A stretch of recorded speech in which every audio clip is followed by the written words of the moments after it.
Pregador, de pé, vamos receber servo do Senhor, ministro da Palavra de Deus, Mário Salles, lá, Estados Unidos da Bahia. Amém. Meus queridos, a paz do Senhor Jesus, amém. Pode tomar assento rapidinho. Eu quero agradecer a Deus por esta oportunidade que Ele nos concede de estar retornando a este templo, a esta igreja, para fazer uso da sua bendita palavra, desta feita para um grupo seleto de adolescentes que sacrificaram,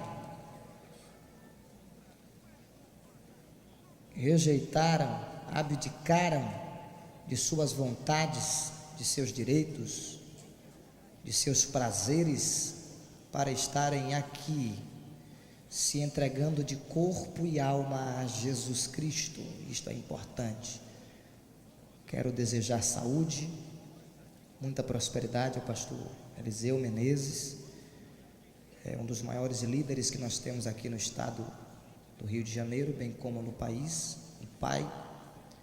Que Deus abençoe nossos queridos líderes de departamentos, de grupos. Quero agradecer a toda a diretoria deste evento por ter lembrado de nosso nome para a pré-eleição da abertura desta festa. Muito obrigado. Deus abençoe o evangelista Eliardo Galdino. Prazer revê-lo. Prazer conhecer o cantor William Nascimento. Meus parabéns, você canta demais. Se eu pregasse como você canta, meu terno não seria terno parecido com ouro, seria ouro mesmo. Que Deus continue abençoando você. Quem está feliz com Jesus aqui, levante a mão. Quem veio aqui adorar exclusivamente a Deus, levante a mão. Olhe para a pessoa que está do seu lado e diga para ela, sorrindo você fica mais bonito. Diga para ela, você está na casa de Jeová, na casa de Deus. Queridos, eu sei que na abertura de uma festa como esta, nós saímos de nossas casas, de nossos lares, e geralmente cada pessoa quando vem para cá, ela tem uma mensagem, ela tem uma ideia do que ouviria na primeira noite de evento. Vou para lá, vou receber uma mensagem de vitória, Deus vai falar comigo que as portas estão abertas, Deus vai mandar eu receber poder, o pregador vai... Só que hoje eu vim na contramão da expectativa de vocês e eu tenho certeza que vim. Hoje eu quero falar sobre a cruz. Abra sua Bíblia na Epístola de Paulo aos Filipenses. Cruz. E nós tínhamos uma gama de mensagens para falar aqui. Todo pregador, por mais ruim que ele seja, ele tem no mínimo 5 mensagens. A gente seleciona as mensagens que a gente vai pregar. Hoje Deus vai falar com o povo através dessa. Para aquela reunião, essa aqui se encaixa melhor. Todo pregador é assim, é ou não é? Só que enquanto ele estava pegando o meu voo para cá, o Espírito de Deus falava para mim, dizia, Mário, hoje você vai pregar uma mensagem que não dá ibope. Vai pregar uma mensagem que as pessoas vão sair de lá e não vão dizer, Mário prega demais. Mas uma mensagem que nunca mais será esquecida. Deus precisa de jovens apaixonados por Jesus Cristo. Pessoas que venham para um culto como este, não porque o William Nascimento foi anunciado, mas que venham para um culto como este para adorar ao Filho do Deus Todo-Poderoso. Diante disso que eu falei, vou fazer a pergunta mais uma vez e quero ver se 100% da igreja vai levantar a mão de novo. Quem veio adorar exclusivamente a Deus, dá um gritão de glória. Filipenses capítulo de número 2, versículos do 6 ao 11 para a nossa reflexão. Quero deixar aqui um abraço para as pessoas que estão assistindo pela internet, alguns amigos em alguns estados, nós divulgamos esta noite no Facebook, em algumas páginas, e algumas pessoas falaram que estariam online hoje assistindo. Quero deixar um abraço para essas pessoas, principalmente para minha nanãe, que Deus abençoe. 2 versículos do 6 ao 11, quem achou, diga amém. Você gostaria de ler em pé? Mas tão novinho.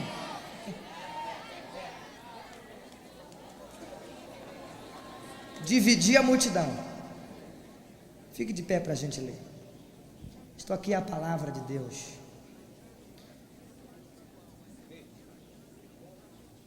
Diz, cantor William, eu amo esse texto aqui, sou apaixonado por esse texto. São poucas as vezes que eu leio esse texto e não choro. Pois ele, subsistindo em forma de Deus, não julgou como usurpação ser igual a Deus, antes a si mesmo se esvaziou, assumindo a forma de servo, tornando-se em semelhança de homens, e reconhecido em figura humana, a si mesmo se humilhou, tornando-se obediente até a morte, e morte de cruz.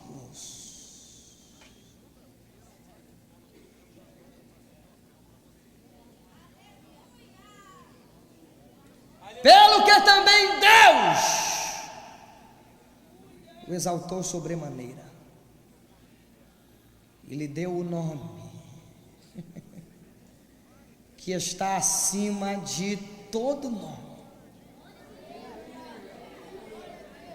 do de Buda, do de Mahatma Gandhi, do de Barack Obama, do de Dilma Rousseff, do de Spinoza, do de Blaise Pascal, do de Confúcio, do de Pitágoras, Anaxágoras, Sócrates, Aristóteles, Platão. Ele deu o nome que está acima de todo nome, para que ao nome de Jesus se dobre todo o joelho, em 3 lugares: nos céus, na terra e debaixo da terra, e toda língua confesse. Mandarim, português, alemão, inglês, espanhol, castelhano, que Jesus Cristo é Senhor, para a glória de Deus Pai. Dá para você dar um glória bem forte por esse texto aí? Sente, vamos ouvir agora. Queria pedir um fundo musical, se for possível, um saxofone. Essa epístola aqui é chamada de epístola da prisão, porque faz parte de uma coleção de epístolas que Paulo escreveu no período em que ele estava encarcerado, aprisionado. Há quem diga que Paulo não manuscreveu esta epístola, ele simplesmente citava as palavras que nela estão contidas, e um escriba do lado de fora da prisão transcrevia tudo que ouvia Paulo dizer lá dentro. Fiquei chocado quando assisti um documentário sobre a prisão em que Paulo havia sido colocado, quando escreveu esta epístola, e vou mostrar para você como era. Uma prisão subterrânea, um buraco como aqueles buracos, aqueles redondos de esgoto, para colocar o prisioneiro, e um vácuo úmido lá dentro. Lá, os prisioneiros que morriam lá dentro da prisão em que Paulo foi colocado, não tinham o direito de ser sepultados. O seu corpo era obrigado a entrar em estado de putrefação lá dentro da prisão mesmo. A família não tinha o poder, o direito, nem o privilégio de sepultar o prisioneiro que estava na prisão em que Paulo havia sido colocado. Detalhe: os seus pés e as suas mãos estavam presos a um tronco, e as suas costas estavam todas dilaceradas, porque antes de ser aprisionado, o prisioneiro era chicoteado, ratos passando para lá e para cá, a prisão úmida, e o historiador diz que muita gente morria tuberculosa lá dentro por causa da frieza.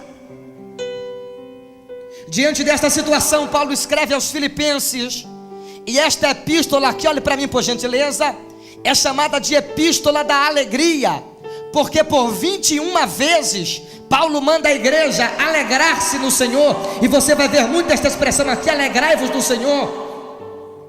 Eu fiquei perplexo quando estava lendo este texto na minha Bíblia grega, e eu vi a parte deste texto em negrito. Fui pesquisar estes versículos aqui e fiz uma descoberta surpreendente. Isto aqui não era um texto, um parágrafo gramatical. Isto aqui era um hino que as igrejas cristãs perseguidas do primeiro século cantavam nos dias de domingo. Se você fosse para um culto das igrejas estrangeiras, aquelas igrejas que estavam fugindo da espada do imperador, da espada do governo local, você ia ver os irmãozinhos simples, humildes, com o pé cheio de poeira das estradas da época, cantando isto aqui em dias de domingo. Enquanto Paulo está escrevendo para a igreja aos Filipenses, e está dizendo: alegrai-vos no Senhor, alegrai-vos no Senhor. Alguns teólogos afirmam que Paulo sofre uma pressão psicológica.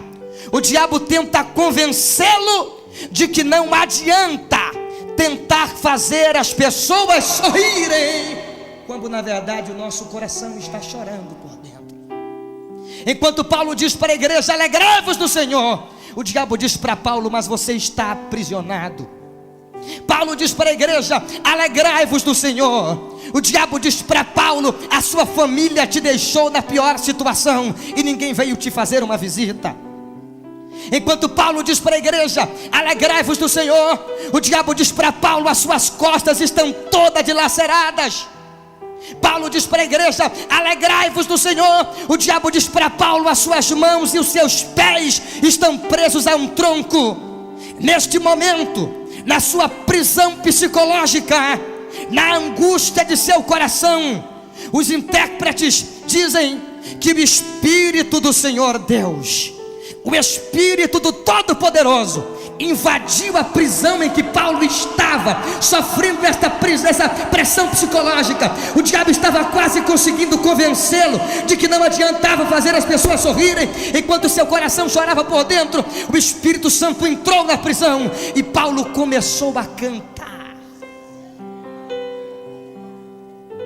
Sem poder levantar as mãos como você pode, levante as mãos assim, por favor. Paulo não podia. Mexa os pés assim, por favor. Mexa os pés, mexa. Paulo também não podia, com as mãos e com os pés presos, com dificuldade de respirar. Mesmo assim, Paulo começou a cantar na sua solidão, e a música que Paulo cantava dizia: pois ele, subsistindo em forma de Deus, escute, Satanás, não julgou como usurpação o ser igual a Deus, antes a si mesmo se esvaziou, assumindo a forma de servo e tornando-se em semelhança de homens, reconhecido em figura humana. Está ouvindo, Satanás? A si mesmo se humilhou, tornando-se obediente até a morte, e morte de cruz. Mas apesar da humilhação, está ouvindo, Satanás, não ficou barato. Porque Paulo? Porque Deus também o exaltou sobremaneira, e lhe deu o nome que está acima de todo nome, para que ao nome de Jesus se dobre todo joelho, dos que estão no céu. O diabo diz: os anjos, haha, tô nem aí. Dos que estão na terra, os homens, também não tô nem aí. Aí Paulo manda a bomba: e dos que estão debaixo da terra, você e seus demônios, e toda a língua confessa que Jesus Cristo é Senhor. Glória de Deus, Pai. Quando Paulo diz a si mesmo se esvaziou, e eu quero toda a sua atenção agora, Paulo está utilizando o vocábulo grego ekenosis, que dá a ideia de um processo de diminuição. Sabe o que Paulo está dizendo? Antes deste Cristo que a história menciona descer à terra, ele gozava e desfrutava de tamanha grandeza na eternidade. Isaías tenta descrever a sua grandeza e diz: a terra. E você sabe que o globo terra é uma circunferência tão grande que para uma nave espacial dar a volta completa, isto levaria centenas de anos. Isaías diz: a terra é escabelo, tapete vermelho para os seus pés, enquanto ele está assentado no trono. A nuvem por onde a minha aeronave cortou esta tarde para chegar até o Rio de Janeiro, a ciência tenta estudar este fenômeno, este elemento da natureza que consegue comportar toneladas de água sem despencar de uma vez só e matar os seres humanos de uma enchente, afogados. A ciência tenta estudar as nuvens. Isaías descreve e diz: as nuvens, é poeira de seus pés quando ele se levanta do trono para fazer alguma coisa em favor dos salvos. Só em nossa galáxia, na Via Láctea, existem cerca de 150 bilhões de estrelas. E a ciência comprova que além de nossa galáxia, existem mais cerca de 100 e poucos bilhões de galáxias com a mesma quantidade de estrelas. Deus mandou Abraão contar a que os seus olhos alcançavam, e Abraão não conseguiu. As estrelas são infinitas, mas Isaías, descrevendo a grandeza da memória de Cristo como Deus, ele diz: ele chama cada estrela pelo seu nome. Você perdeu de dar um glória bem forte para o rei aí, querido.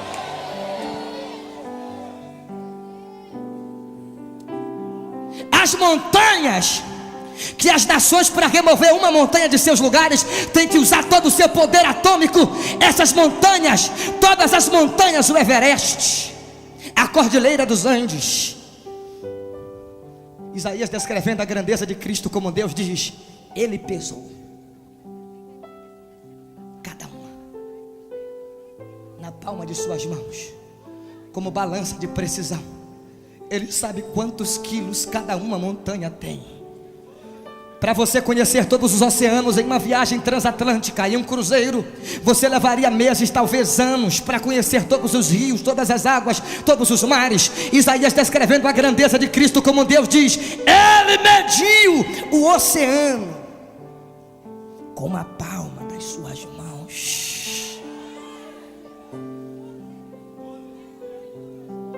Eu não sei como tem crente que vive no diminutivo a vida inteira. Vou para a igreja fazer uma oraçãozinha, leio uma palavrinha. Hoje eu vim uma mensagenzinha, receber uma unçãozinha. Vou para o monte dar uma oradinha, vou dar uma dormidinha, fazer uma comidinha, comprar uma roupinha. Ei, meu filho, para de viver no diminutivo. Teu Deus não é miniatura, teu Deus é um Deus grandão. Dá para dizer isso para duas pessoas no mínimo: o teu Deus é enorme, meu filho. Diga para ele: o teu Deus é enorme. Diga para ele. Diga. Se ele entendeu, ele vai abrir a boca e vai soltar um glória para tremer a diga esta noite.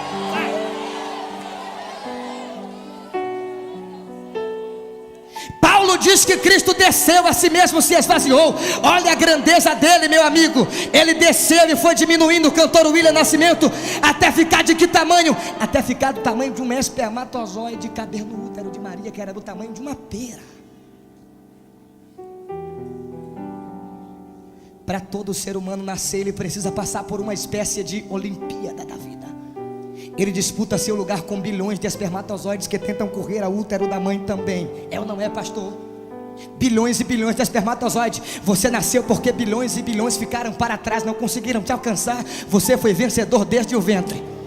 Todo ser humano, para nascer, precisa viver esta disputa pelo útero da sua mãe. Só que Cristo foi o único que caminhou sozinho.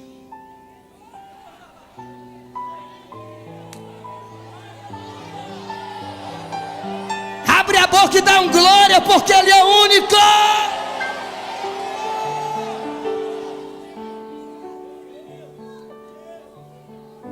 Aí o show faz. Cristo desceu para viver a vida que nenhum ser humano conseguiu viver. O próprio Mahatma Gandhi disse que Cristo foi o único líder de religião que conseguiu influenciar o mundo, e a sua influência permanece até hoje. Os hinduístas dizem que se as Nações Unidas aplicarem nas nações a lição das bem-aventuranças, nunca mais precisaria haver uma guerra. Ninguém influenciou tanto a humanidade como Jesus. Jesus foi o maior homem da história, aprendeu a dividir o pão e as virtudes de Deus cedo em sua vida, e onde ele passava, marcas fantásticas ficavam no lugar para celebrar em seu nome. A Bíblia diz que ele foi até o tanque de Betesda. O homem estava doente há 38 anos. Ele disse: levanta, toma a tua cama e anda. Entrou em Jericó, curou um cego, na saída curou 2, sarou 10 leprosos, mesmo sabendo que 9 nunca voltaria para agradecer. Encontrou a mulher do fluxo de sangue, a mulher tocou em sua roupa e foi instantaneamente curada. Ao paralítico de Cafarnaum, ele disse: toma a tua cama e anda, os teus pecados estão perdoados. Levante a mão e glorifique. Ninguém foi como Jesus.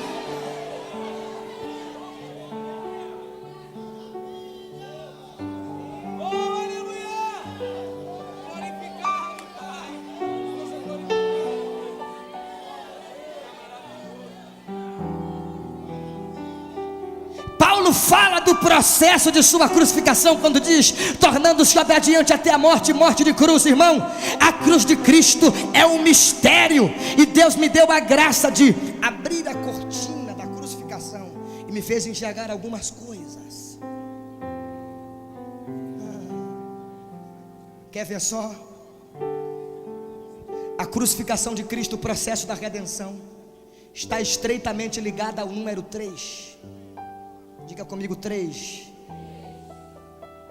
Começando pela madeira com a qual foi feita a cruz. A madeira vem da árvore, e as árvores foram criadas no 3º dia da criação. A Bíblia diz que no Getsemane Jesus se retirou 3 vezes para orar. No processo de sua crucificação, Pedro negou ele quantas vezes? 3 vezes. Judas lhe traiu por 30 moedas de prata. Por 3 vezes Pilatos apresenta a Cristo à multidão e diz: não vejo nele crime algum. A Bíblia diz que colocaram na cabeça de Cristo uma coroa de espinhos com 72 espinhos, de um espinheiro Ciro, muito comum na via dolorosa por onde Jesus passou. E este espinheiro tinha em cada conjunto de espinhos 3 espinhos, 3 espinhos, 3 espinhos, 3 espinhos. E detalhe, os botânicos comprovam que este espinheiro só crescia até 3 metros. Do julgamento, local em que Jesus foi condenado, até o local em que Jesus foi crucificado, eram cerca de 300 metros. A Bíblia diz que ele foi crucificado entre 2 ladrões, totalizando na cruz 3 condenados. Usaram 3 pregos para tentar detê-lo, 2 nas mãos, 1 nos pés. Lá na cruz Jesus fez 3 orações que impactaram a humanidade, que mudaram a história do mundo. Às 3 horas da tarde, a Bíblia diz que ele entregou o seu espírito a Deus e morreu. Depois que ele morreu, ressuscitou.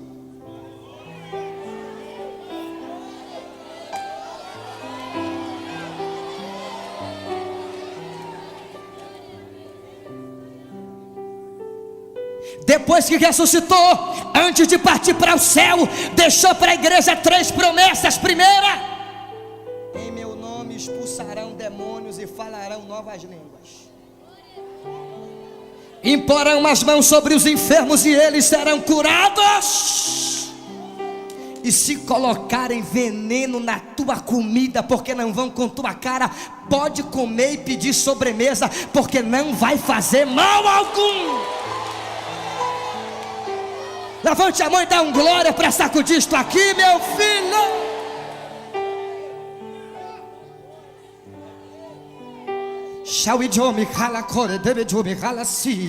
Lá no Getsemane, o mesmo Jesus que olhou para os seus discípulos e disse: a minha alma está angustiada até a morte.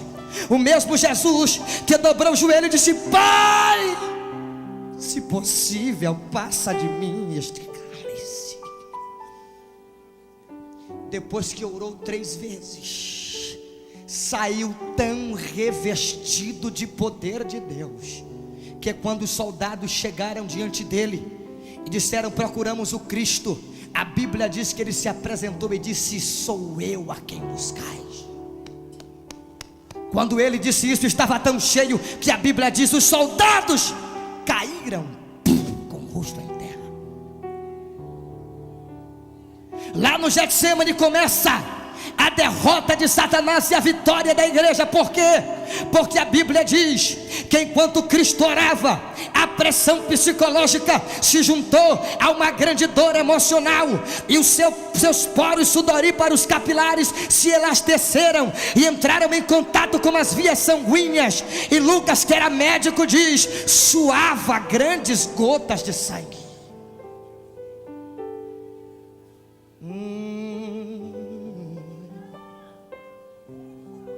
Quando o sangue de Jesus começou a sair pelos seus poros, o diabo colocava a mão na cabeça no inferno e desesperava, porque aquele sangue não era o sangue de Abraão, não era o sangue de Adão, não era o sangue de Caim, nem o sangue de Abel. Aquele sangue não era o sangue de Sansão, não era o sangue de Moisés. Aquele sangue não era o sangue de João, não era o sangue de Pedro, de Paulo, de Marcos, de Tiago. Aquele sangue não era o sangue de Herodes. Aquele sangue não era o sangue de carneiro, de bode, de galinha, de cabra, de ovelha, de pombo. Aquele sangue era o sangue do Filho de Deus, Jesus Cristo.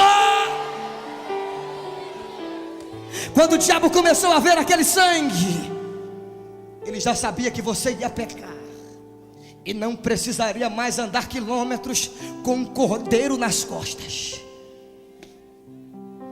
O diabo já sabia que aquele sangue anulava a sua cédula de dívida, porque João disse: andarmos na luz como ele na luz está, temos comunhão uns com os outros, e o sangue de Jesus Cristo, seu Filho, nos purifica de todo pecado.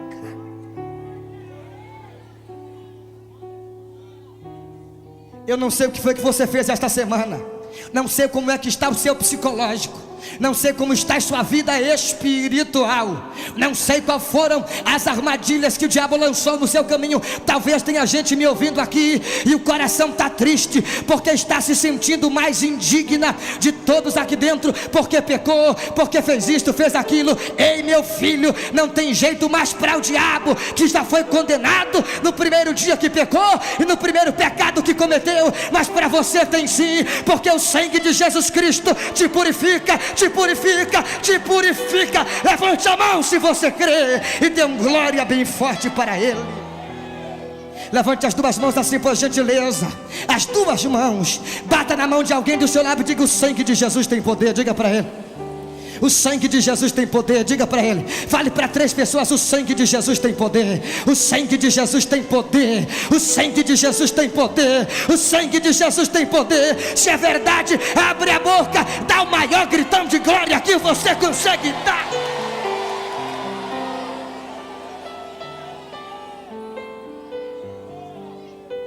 Tem gente que diz que o diabo fez festa, pastor, quando Jesus foi crucificado. Coisa nenhuma. A coisa que o diabo menos queria que acontecesse foi que Jesus chegasse até a cruz. Começando por Pedro: você não pode morrer. Não, isso não pode acontecer. Para trás de mim, Satanás. O diabo viu que não funcionou com Pedro, entrou em Pilatos e tentou impedir a crucificação de Cristo através da falsa piedade. E Pilatos dizia: não, ele não vai ser crucificado de jeito nenhum, não vejo nele crime algum. E o diabo: não pode, não pode chegar até a cruz. Não pode. Vai Pilatos, vai Pilatos, vai Pilatos. Você pensa que aquele povo gritando crucifica era o diabo? Não era, não. Era a alma, o coração da humanidade gritando por liberdade. Enquanto Pilatos dizia: não vai ser crucificado porque não tem crime nenhum, a humanidade, com sede de ser livre, gritava: crucifica-o, crucifica-o, crucifica-o. Só desse jeito as algemas cairão das nossas mãos. Crucifica.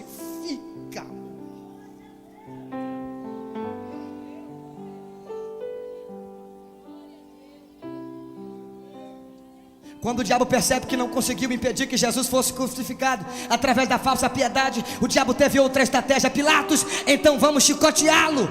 O chicote que Jesus tomou, a chicotada que Jesus tomou, não foi de varas como Paulo, porque Paulo tomou 40 vezes 3 parece, mas foi de varas, foi chicotada judaica. Jesus tomou a dos romanos, com um instrumento que eles chamam de flagelo. Fale comigo, flagelo. Flagelo.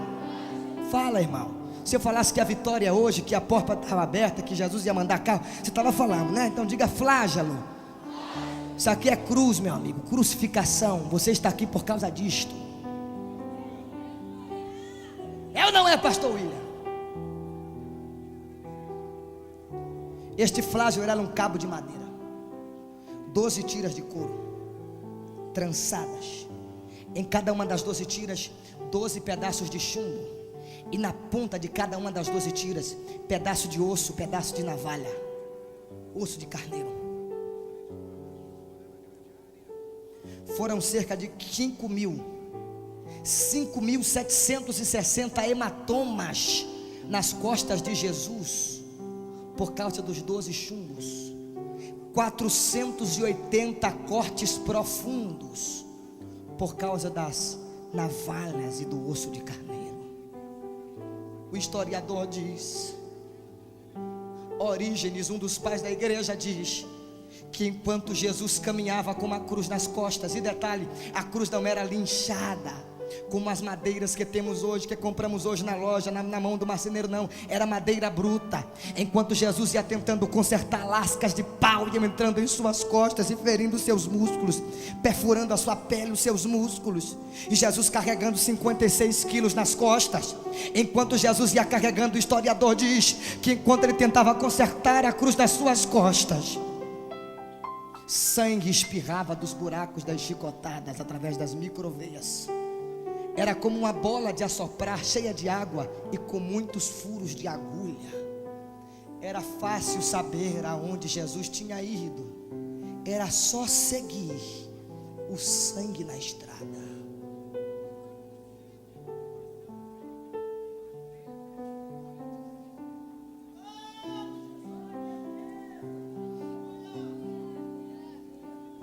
Posso falar uma coisa para você? Diga, pode! Evangelho não é brilhar nos holofotes da mídia. Posso falar, pastor Eliseu? Evangelho não é Mauricinho e Patricinhas gospels. Evangelho não é aprender a colocar a voz no oitavado e no sextavado, aprender a fazer contralto e soprano e amanhã ficar rico. Evangelho é quem quiser vir após mim, negue-se a si mesmo, tome a sua cruz. Se é verdade isso, meu jovem, dá um pulo da sua cadeira e vá e dê glória para o Rei dos Reis.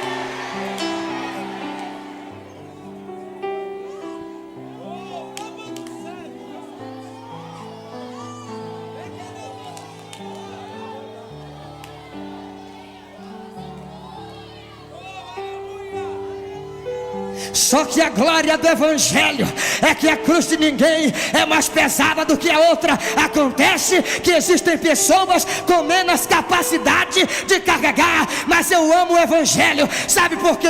Porque quando você cansa da sua cruz, Jesus coloca as costas embaixo e leva com você.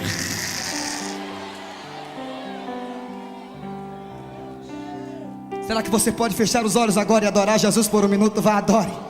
Adore, adore, adore, adore, adore. Adore, adore, adore, adore, adore. Adore. Deus está revolucionando a vida de jovens aqui, de adolescentes aqui. Se prepare, Satanás, porque está saindo daqui hoje uma geração poderosa.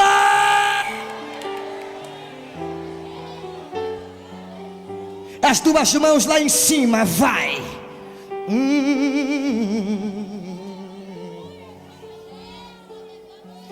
Bate bem forte na mão de alguém do seu lado. Diga, eu faço parte da geração da cruz. Diga para ele. Ele não ouviu, grita bem forte. Eu faço parte da geração da cruz. Levante a mão, irmão, dá um grito de glória. Geração da cruz.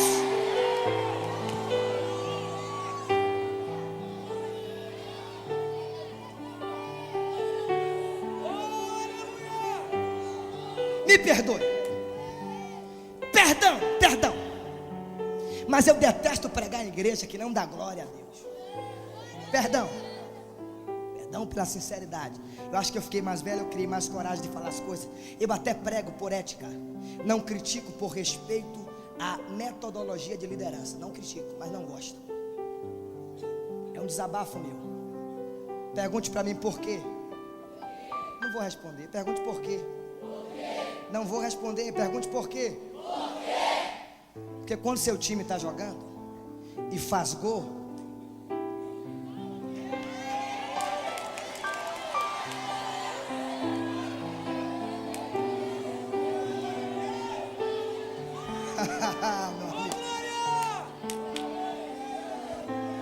quando é a Copa do Mundo, tem irmã que passa a manhã inteira, a tarde inteira fazendo pipoca.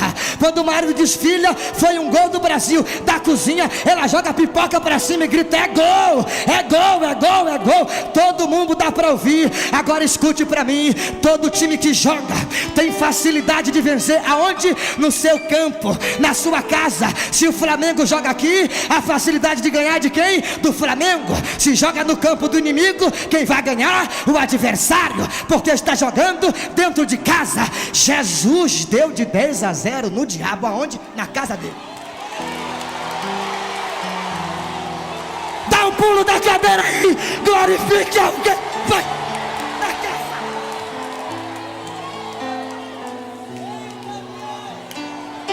Foi às partes mais baixas do inferno e não precisou de mais de 10 para fazer 11. Venceu sozinho. Me dá a chave, me dá a chave, me dá a chave.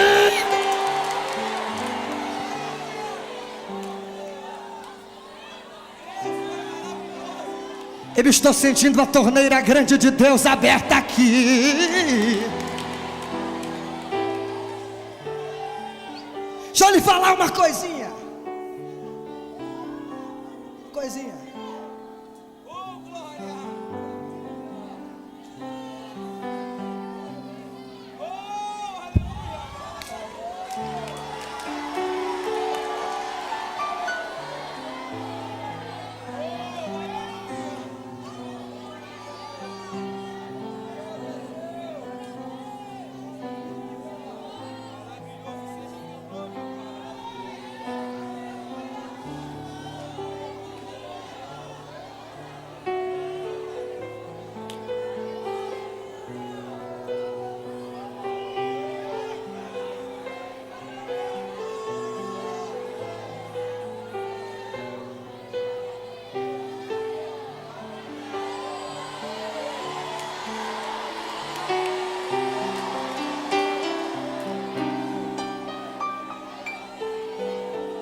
No dia que Jesus carregou a cruz nas costas, haviam duas torcidas.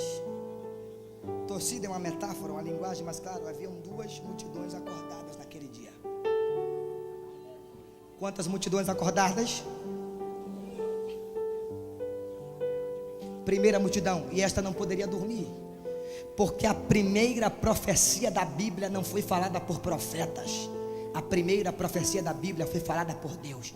E não foi para os homens, não foi para os anjos, não foi para a natureza, não foi para as nações. A primeira profecia da Bíblia foi falada por Deus ao diabo: da semente da mulher nascerá um. Porque para te vencer eu não preciso de dois.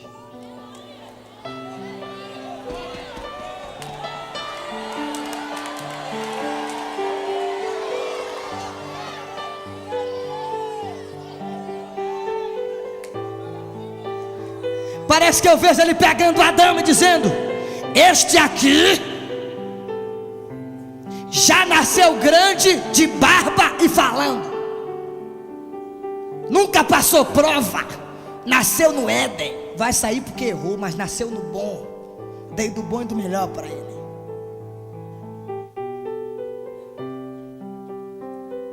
O pai dele foi eu. Nunca trabalhou para precisar comer. E você venceu este. Mas vai nascer um. E não vai nascer adulto, vai nascer criança numa manjedoura. Vai ter pai e vai ter mãe. Vai saber o que é sofrimento.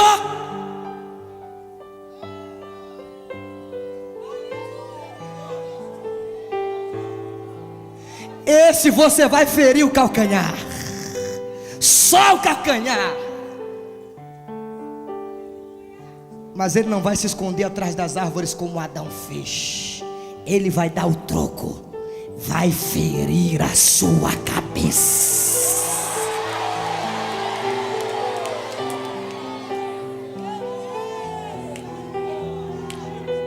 Quando Jesus chegou no inferno, disse um pregador, quando Jesus chegou no inferno, e o diabo disse, chegou a hora, né?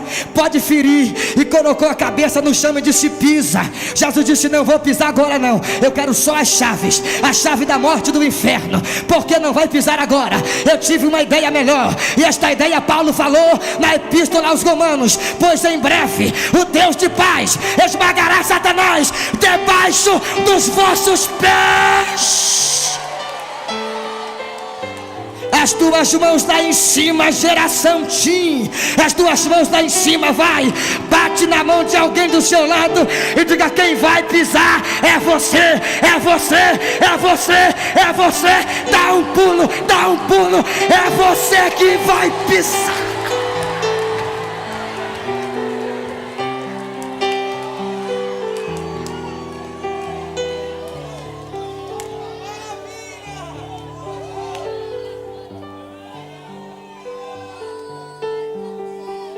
Não, olhe para alguém do lado, diga, meu amado.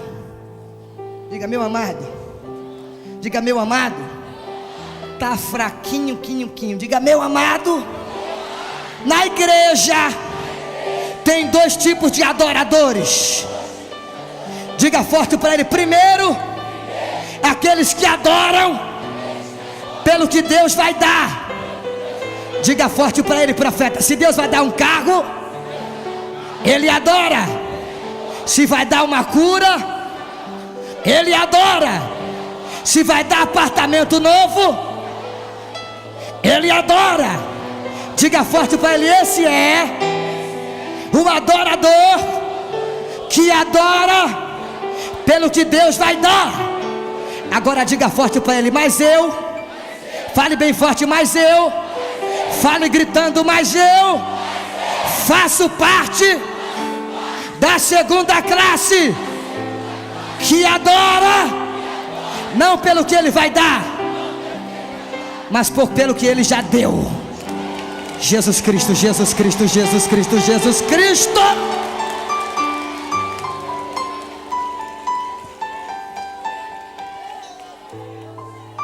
Pega na mão dele assim, no da esquerda, no da direita, arranca ele do chão e dá um glória para este Cristo. Agora vai, arranca ele do chão. Você adora pelo que Deus já deu.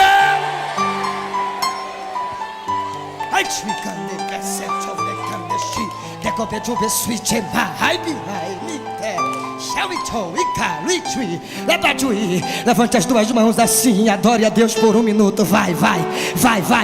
Adorador que adora pelo que ele deu. Adore. Abre a boca. Tem duas torcidas acordadas. Uma é o diabo e os seus demônios do inferno, dizendo bate mais. Ele passou uma noite sem dormir e coçava a cabeça e olhava para cima para a cena. Ele passou uma noite sem pregar os olhos, não deram água, está com o rosto com cuspe grudado, porque não pode limpar a mão está presa, ele está fraco, está perdendo sangue, a vista dele vai escurecer, ele não vai chegar lá, ele não pode conseguir. Faz alguma coisa, soldado, bate mais nele. E ninguém apanhou tanto no caminho como Jesus. Era o diabo querendo impedir que ele chegasse até o Calvário. Bate mais forte, ele não vai conseguir. Jesus vai parar, Jesus vai cair. A segunda torcida, olha para cima assim, olha, bem alto, com os olhos fechados, olha para cima. Sabe quem é a segunda torcida? O líder da torcida organizada se chama Jeová, o Pai. Escuta, não dá glória agora não. Está nos céus, à esquerda dele, milhares de bilhões de seres vestidos de branco. À direita dele, milhares e milhares e milhares e milhares de seres vestidos também de branco. E todos gritavam em uma só voz: vai, Jesus, você vai conseguir. Vai, Jesus, vai, você vai conseguir, vai.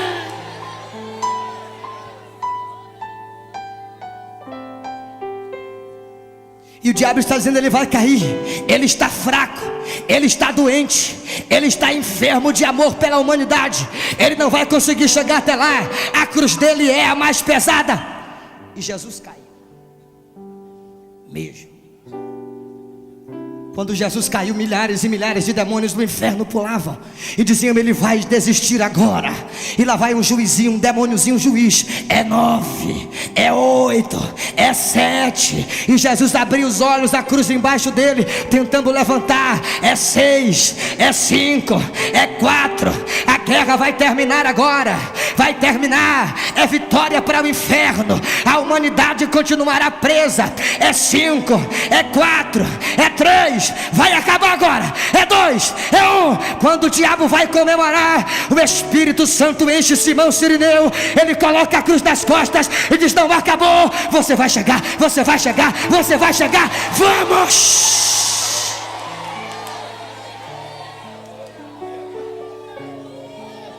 Há uma antiga lenda cristã que diz que quando Simão Cirineu chegou em casa, havia uma multidão na sua porta.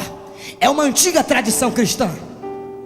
Quando ele foi chegando, a sua filhinha, que era cega de nascença, uma tradição cristã diz, não eu, veio correndo, rompendo a multidão, agarrou-se nas pernas dele e disse: papai, que demora foi esta? O que foi que você estava fazendo em Jerusalém, papai? Você tinha que estar aqui para ver. Enquanto você estava lá, papai, a filhinha que era cega de nascença, enquanto você estava lá, papai, em Jerusalém, nessa demora toda, entrou uma luz pela porta de dentro de casa. Quando eu olhei para a luz, ela entrou em meus olhos. Eu comecei a ver, papai, eu comecei a enxergar, eu comecei a ver. Quando Jesus chegou na cruz, para encerrar agora, irmão, eu fiz uma descoberta que Deus me deu aqui muito interessante. Eu consegui ver na batalha de Davi e Golias uma prefigura da batalha de Jesus com a morte. Quem quer ouvir, dá um glória, vai. Não dizer nada, não digo. Quem quer ouvir, dá um glória, vai. Golias era um gigante invicto. Ninguém tinha conseguido vencer a morte também. Todos que passaram por Golias fracassaram com a sua espada. Todos que passaram com a morte fracassaram também. Todos que passaram pela morte, todos que morreram, a morte olhava para ele morto e dizia: eu te venci. Cristo foi o único homem que morreu e a morte teve que olhar para ele morto na sepultura e dizer: você venceu.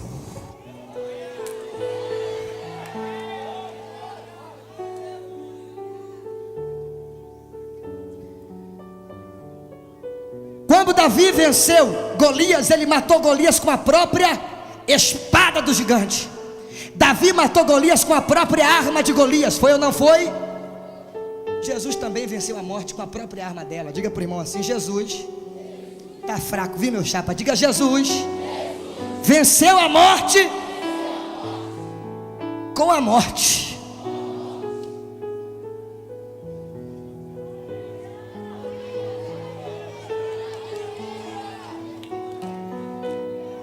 Não, tem gente que não entendeu. Diga assim para ele: Jesus foi a morte que matou a morte.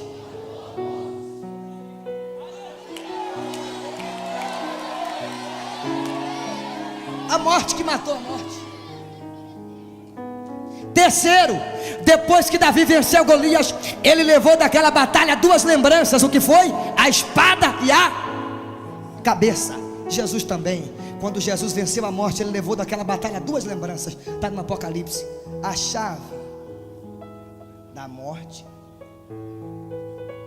e a chave do inferno. Você perdeu de dar um glória para tremer. Estou aqui, meu irmão. Perdeu.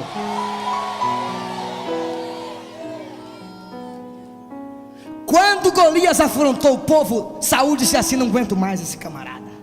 Vou dar a mão da minha filha em casamento para o cabra macho que vencer esse gigante aí. Quem vencer esse gigante, eu dou a mão da minha filha em casamento. Vai casar com minha filha, com a filha do rei. Jeová também fez isso. No dia que a morte venceu Adão, Jeová levantou lá em cima e disse: chega, eu vou dar a mão de uma igreja linda que vai nascer na ilha do governador, para se casar com quem vencer esse camarada aí chamado morte. Sabe por quê? Vai ter arrebatamento da igreja, porque Jesus venceu a morte. Jesus venceu a morte e vai casar com você.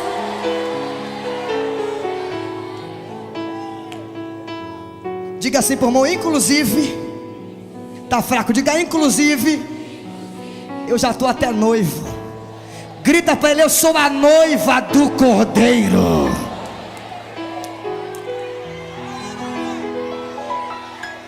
Só quem é noiva aí, levante a mão e estronda esse lugar com glória. Vai!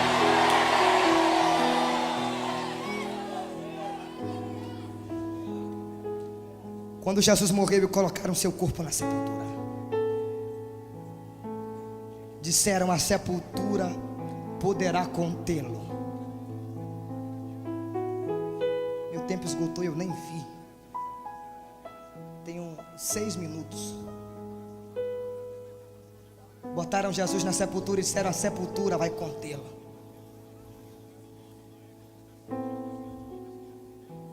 Mas que algema pode segurar um leão? Que pedra pode prender o que pesou os montes na mão? A sepultura nunca foi dele. Jesus tomou muitas coisas emprestadas ao longo do seu ministério. O ventre de Maria foi emprestado.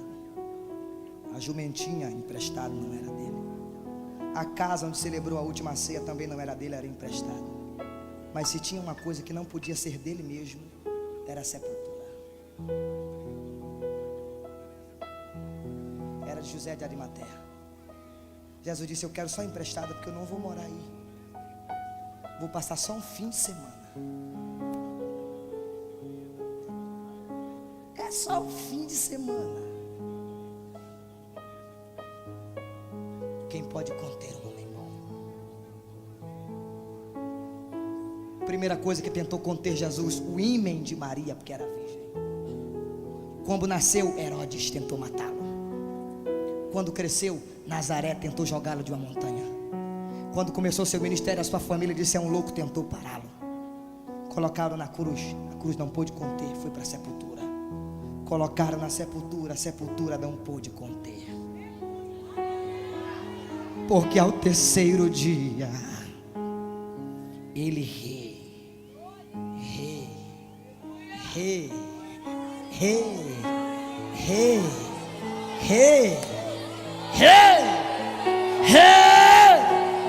ressuscitou.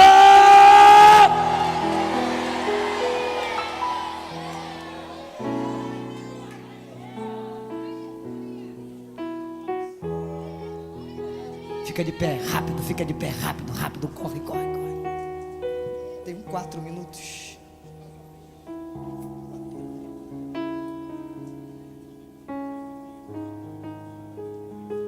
Jesus é o único fundador. Deixa eu falar uma coisa para você, irmão. Não deu nem para fazer o remy fly, né, pastor William? No final aquele remy fly que o pregador faz, que pula, tá, não dá porque o tempo. Mas vamos lá.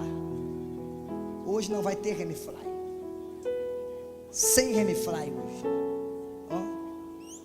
Mas deixa eu lhe falar uma coisinha para você levar no seu coração, minha jovem, meu rapaz, minha moça. Olhe para mim. Deixa eu lhe falar uma coisinha para você guardar no seu coração, nas profundezas da sua alma.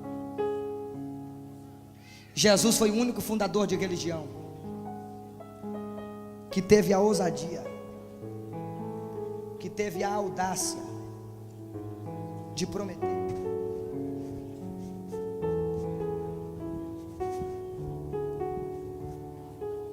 Foi o único fundador de religião que teve a ousadia e a audácia de prometer a sua presença nas reuniões do povo que ele fundou. Buda não pôde fazer isto, Maomé também não pôde, Confúcio também não pôde, Gandhi também não pôde. É por isso que nas reuniões dos budistas, sabe como é que eles fazem a reunião? Sem barulho, sem grito, sem movimento nenhum. É de joelho dobrado, perna cruzada, a cabeça raspada, parecendo que passou óleo de comida, uma vela acesa dizendo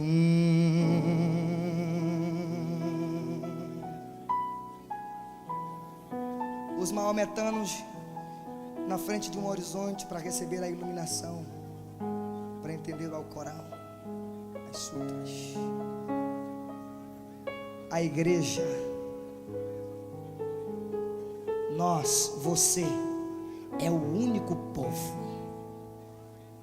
A igreja é o único povo cujas reuniões tem esse barulho aí.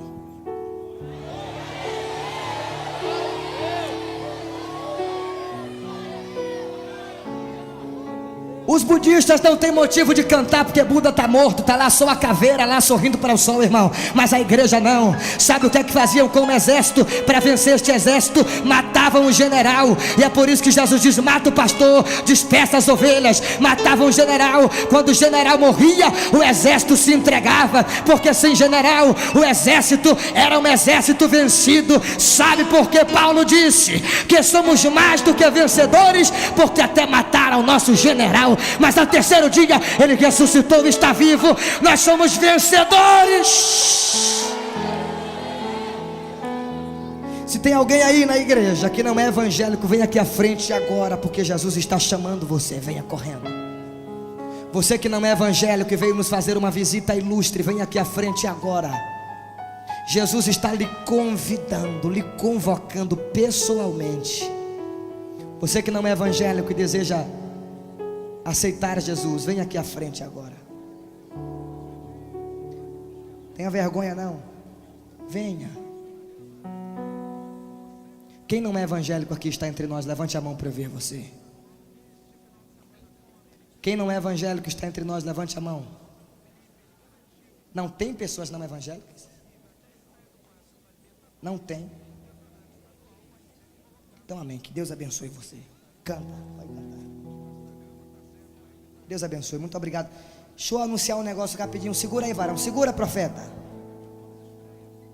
Irmão, quem gosta de Bíblia, da palavra de Deus aqui? Quem gosta? Quem gosta de aprender aqui? Quem gosta?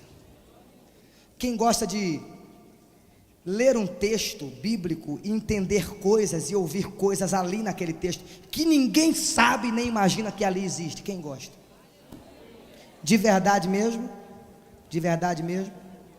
Quem gosta de ter conhecimento bíblico, de chegar para um fundador de seita, para um testemunho de Jeová, um TJ. TJ na verdade não é um título muito bom, bem aplicado, porque quem é TJ sou eu sou testemunha de Jesus.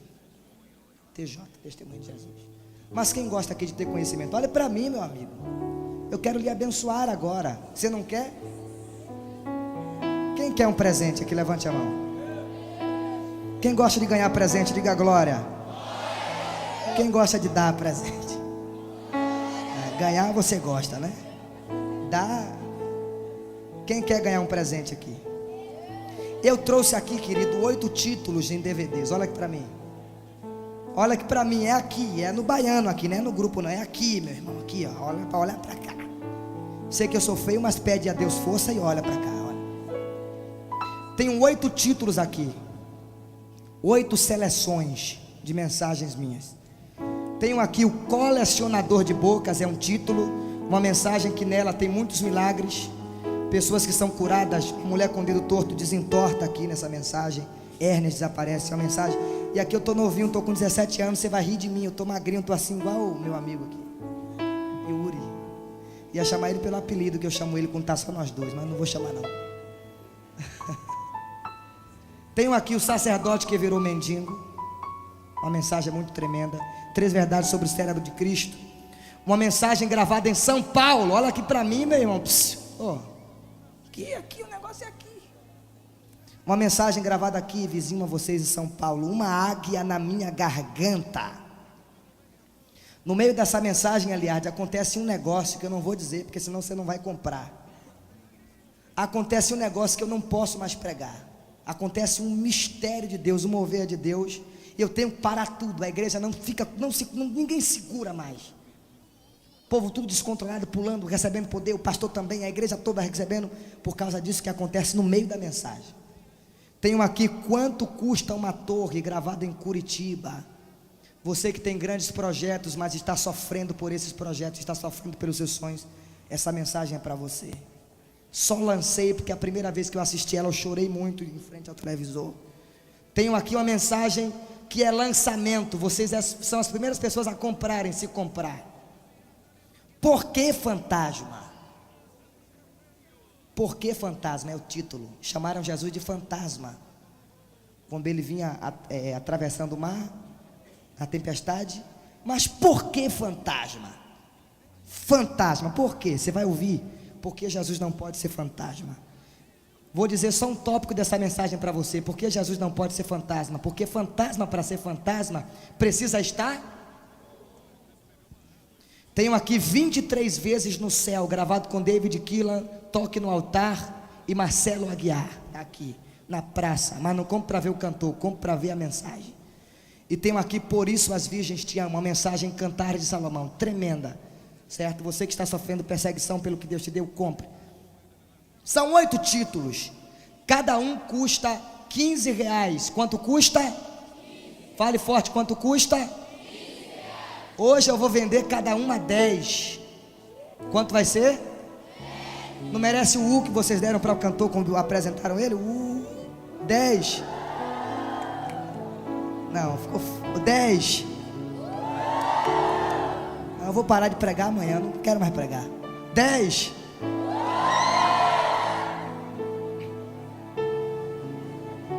Quem quer que eu baixe, diga amém. 9,99. Vou fazer uma promoção para você, posso? Quem quiser comprar a coleção, os 8, porque eu sei que se você comprar um, quando chegar em casa e assistir, vai ficar doido para ver o ré. Meu Deus, que mensagem boa, queria ver as outras. Quem será que comprou para pegar emprestado para tirar cópia? Então vou fazer uma promoção na coleção. Sabe quanto você vai pagar em 8? Quanto você pagaria? Logicamente, quanto pagaria em 8? Quanto? Vai pagar só 50. Quanto? R$50. Se comprar só um, é 10. Cadê os 8? É aqui? Segure, varão. Segura teus 8, que senão você não vai ter, não. Segura teus 8, meu filho. Deus abençoe você, tá certo? Deus abençoe Verão Tim. Deus abençoe esta juventude. Muito obrigado pela oportunidade. Perdão pelos 6 minutos que eu tomei do tempo, pastor. Me perdoe.